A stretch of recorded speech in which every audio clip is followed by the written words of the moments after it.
So hi guys, welcome to Raj Farmer. Thumbnail అయితే చూస్తుంటారు కదా.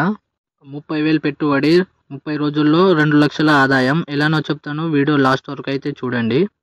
మనం కొత్తిమీర సాగు చేయాలంటే స్ప్రింకర్స్ అయినా రెయిన్ డ్రిప్స్ అయినా కావాలి. మేమైతే రెయిన్ డ్రిప్సే వేసుకున్నాము. ఈ రెయిన్ డ్రిప్స్కి బెండ్ వచ్చేసి 750 పడ్డది. 10 బెండలకి మొత్తం 7,500 అయింది మాకు. ఫస్ట్ అయితే మనం కాలువలు గుంజుకోవాలి, చిన్న చిన్నగా కాలువలు గుంజిన తర్వాత సీడ్ అయితే పెట్టుకోవాలి. మనం కొత్తిమీర సీడ్ ఏదైతే తెచ్చుకున్నామో ఆ కొత్తిమీరకి గడ్డి మందు అయితే స్ప్రే చేయాలి. ఎందుకంటే 10 రోజులు పడుతుంది కొత్తిమీర రానికి. అప్పటి వరకు మనం నీళ్ళు ఇడిచిపెట్టే వరకు మొత్తం గడ్డే వచ్చేస్తుంది అనమాట.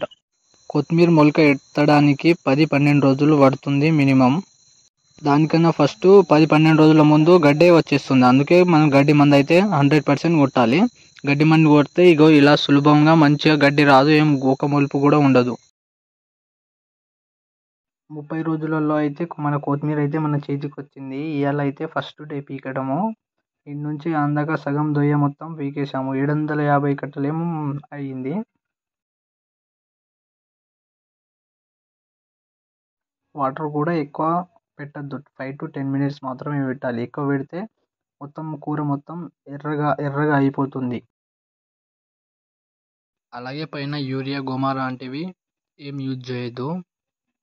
కింద మాత్రం కింద మంచి ఎరువు వేస్తే ఇట్లా గ్రీన్గా మంచిగా అవుతుంది.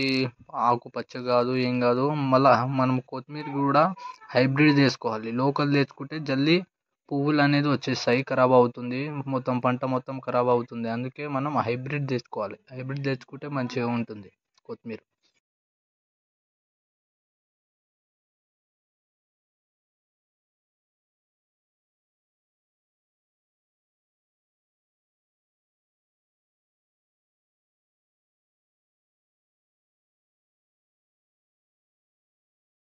ఇలాంటి ఫార్మింగ్ వీడియోస్ కావాలంటే లైక్ చేయండి, షేర్ చేయండి, సబ్స్క్రైబ్ చేసుకోవడం మాత్రం అస్సలు మర్చిపోకండి. Thank you for watching.